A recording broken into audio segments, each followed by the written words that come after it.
अशोक गहलोत का अब क्या होगा? अगले चुनाव तक 77 साल के हो जाएंगे। सचिन पायलट से उनकी बनती नहीं है। कांग्रेस आलाकमान कुछ एक मसलों को लेकर के नाराज़ भी रहा। राहुल गांधी ने उनको अकेले चुनाव लड़ने दिया, बहुत ज़्यादा खुल करके राजस्थान में प्रचार नहीं किया। उनका राजनीतिक भविष्य अशोक गहलोत का और राजस्थान कांग्रेस में सचिन पायलट की अब आगे की भूमिका क्या देखते हैं?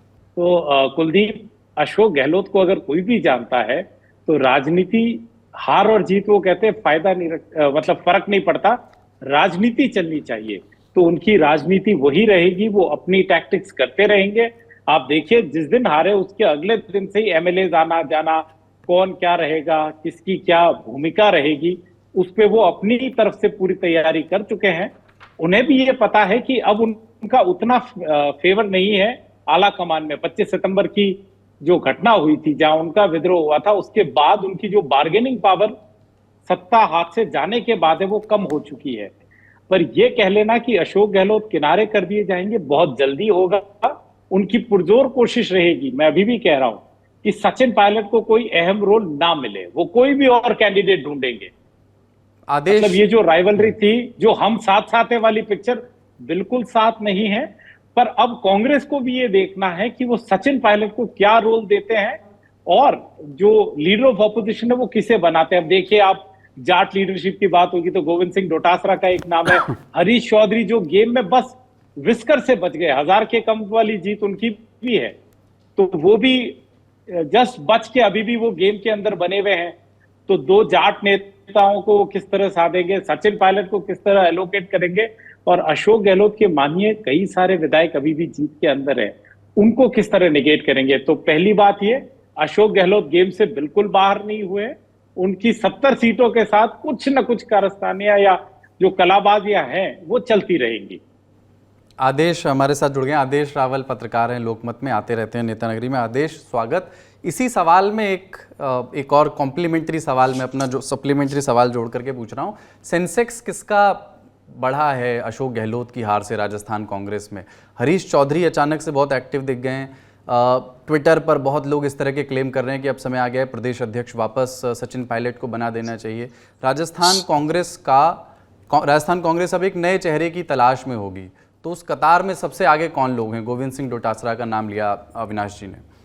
देखिए, जाहिर तौर पे वहां पे हारने से सचिन पायलट को थोड़ी मजबूती जरूर मिली है, लेकिन अभी अशोक गहलोत को हल्के में लेना ये कोई ज्यादा समझदारी वाली बात नहीं होगी, क्योंकि अशोक गहलोत का स्टाइल है कि वो जब भी चुनाव हारते हैं दिल्ली में आके जनरल सेक्रेटरी बन के बैठ जाते हैं, चाहे वो गुजरात के इंचार्ज हों, चाहे वो संगठन के महासचिव हों। तो ये उनका एक स्टाइल रहा है। अब क्योंकि सचिन पायलट कांग्रेस वर्किंग कमेटी के सदस्य हैं और चुनाव से पहले राहुल गांधी ने उन्हें ये कहा था कि अभी तुम्हें मेरे साथ काम करना है, राजस्थान नहीं जाना है, और वर्किंग कमेटी में उनको ले लिया गया है और मुझे लगता है कि उनको जनरल सेक्रेटरी बनाया जाएगा जल्दी ही, किसी बड़े राज्य का इंचार्ज उनको बनाएंगे। लेकिन अभी मैं ये सुन रहा था कि जिस तरीके से हरीश चौधरी और गोविंद सिंह डोटासरा दोनों एक्टिव हैं, दोनों जाट नेता हैं और दोनों ही बनना चाहते हैं सीएलपी के नेता, यानी विधायक दल के नेता। इसके पीछे एक बड़ी वजह यह है कि इस बार जाट कम्युनिटी ने कांग्रेस पार्टी को वोट दिया है, और क्योंकि गोविंद सिंह डोटासरा प्रदेश अध्यक्ष हैं और इसके साथ साथ हरीश चौधरी ये अच्छे से जानते हैं कि दिल्ली की पॉलिटिक्स, क्योंकि वो पंजाब के प्रभारी थे। पंजाब में जो हाल पार्टी का हुआ उसके बाद से कोई बदलाव नहीं हुआ है, तो मुझे लगता है कि उनको वहां से हटाया जा सकता है, तो वो अपने लिए एक जगह, सेफ जगह ढूंढ रहे हैं राजस्थान में। लेकिन उसके साथ साथ उनके सलाहकार उनको ये भी कहते हैं कि अशोक गहलोत के बाद किसका नंबर आएगा, सचिन पायलट का आएगा। अभी तो वही बहुत झगड़ा चल रहा है, तो आप इन दोनों के बीच में क्यों पड़ते हैं? तो आपको तो दिल्ली की पॉलिटिक्स करनी चाहिए, ऐसे उनके एडवाइजर बोलते हैं।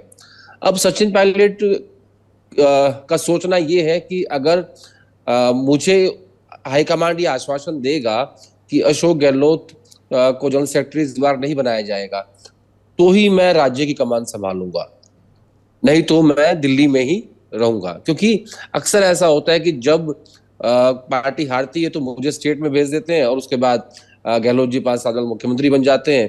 तो अभी गहलोत को नकारना थोड़ा सा मुश्किल है। लेकिन इसके पीछे की एक बड़ी वजह यह है, अभी अविनाश जी कह रहे थे कि 25 सितंबर की जो घटना घटी उससे काफी उनकी पकड़ कमजोर हुई है गांधी परिवार के ऊपर।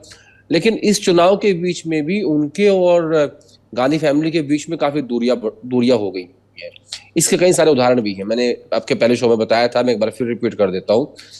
जब टिकटें बट रही थी तो एक सेंट्रल इलेक्शन कमेटी की मीटिंग होती है, उसमें राहुल गांधी ने खुद से ये कहा कि अशोक जी, आपने मुझे 3 महीने पहले ये कहा था कि टिकटें काटनी है विधायकों की, क्योंकि उनके खिलाफ एंटी इनकम्बेंसी है। लेकिन अभी आप कांग्रेस पार्टी को छोड़िए, आपने फैसला किया कि जो विधायक बसपा के थे, निर्दलीय थे, हम उनको भी टिकट देने जा रहे हैं। तो आप 3 महीने पहले सच बोल रहे थे या अब सच बोल रहे हैं? तो इस बात से बहुत नाराजगी हुई राहुल गांधी की और गहलोत के बीच में। दूसरा एक उदाहरण है, उसी बैठक में, दूसरी बैठक में, सीसी की बैठक में चर्चा हुई कोटा सीट पे, जब नाम आया शांति धारीवाल का, तो सोनिया गांधी ने कहा कि is that the same guy. तो उसके बाद वहां पे एक पिन ड्रॉप साइलेंस हुआ कि सोनिया गांधी ने कभी ऐसा किसी को लेकर कहा नहीं है, और उन्होंने इतनी बड़ी बात कही है, तो जाहिर है कि आला कमान इस बात को सीरियसली ले रहा है कि इन्होंने बगावत की थी या करवाई थी। तो गहलोत साहब ने कहा कि नहीं मैडम, ये अच्छे आदमी है, बहुत काम किए है इन्होंने।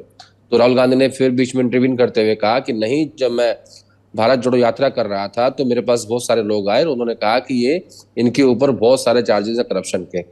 लेकिन उसके बावजूद भी शांति धारीवाल की टिकट हुई, क्योंकि अशोक गहलोत चाहते थे, वो भी हो गया। इसके अलावा एक कंपनी थी डिजाइन बॉक्स, राहुल गांधी चाहते थे कि वो कंपनी पार्टी के लिए काम ना करे, और काम जो सुनील कोनुगोलू हैं, जो स्ट्रेटेजिस्ट है पार्टी के, वो काम करें, वो संभालें उसको। लेकिन गहलोत साहब नहीं माने, उन्होंने पार्टी से ऊपर जाके फैसला किया कि नहीं, ये कंपनी ही काम करेगी। इन फैसलों से भी राहुल गांधी और अशोक जी के बीच काफी दूरियां आई हैं, जो पहले से ही आई हुई थी उनमें और ज्यादा खाई हो गई है। अब वो कितनी भरेंगी, कैसे भरेंगी, मैं नहीं जानता, क्योंकि जब 25 सितंबर की बगावत के बाद 4 दिन बाद अंबिका सोनी, सोनिया गांधी और गहलोत साहब की मीटिंग करा सकती है, तो अभी भी कोई ना कोई अंबिका सोनी का रूप ले सकता है या उनकी जगह ले सकता है, जो इनके बीच में बैठा के बात कर ले। और इसी बात से पायलट घबराते हैं कि वो दिल्ली अगर आके बैठ गए तो वो एक बार फिर से वो तार जोड़ देंगे जो टूटे हुए हैं फिलहाल के लिए। तो गहलोत साहब के पास एक मजबूत जोड़ है फेविकोल का, जहां वो बैठते हैं उसको जोड़ देते हैं। तो अब देखना ये है कि राहुल गांधी की पिछली बार में अब में एक फर्क है। पिछली बार की कांग्रेस सोनिया गांधी की कांग्रेस थी और इस बार की कांग्रेस राहुल गांधी की कांग्रेस है। अब देखना ये है कि राहुल गांधी अशोक गहलोत को कहां और कैसे जगह देते हैं।